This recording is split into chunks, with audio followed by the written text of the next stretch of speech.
দেখুন, ব্যাপারটা হচ্ছে আমার ক্ষেত্রে প্রতিদ্বন্দ্বী কেউ না। আমার ক্ষেত্রে একটাই চ্যালেঞ্জ সামনে, যে নরেন্দ্র মোদীজি যে স্কিমগুলো সব সেকশন অফ দ্য সোসাইটির জন্য রূপায়ণ করেছিলেন, কিন্তু এখানে ইমপ্লিমেন্ট করতে পারেননি। মানে এক কথায় উনি প্রকল্পগুলো চালু করেছিলেন অনেক আশা নিয়ে, যে প্রত্যেকটা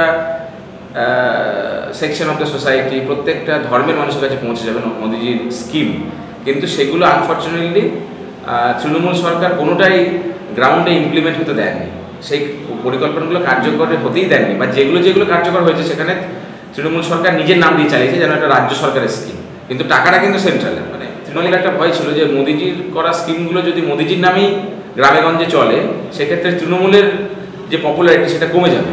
যার কারণে একটা প্ল্যান্ড ওয়েতে দেখবেন প্রচুর সেন্ট্রাল স্কিমকে আটকে দেওয়া হয়েছে, ইমপ্লিমেন্ট করতে দেওয়া হয়নি। সেই স্কিমগুলোকে মানুষের সামনে তুলে ধরাটাই আমার চ্যালেঞ্জ। আমার কাছে কোনো প্রার্থী চ্যালেঞ্জ না।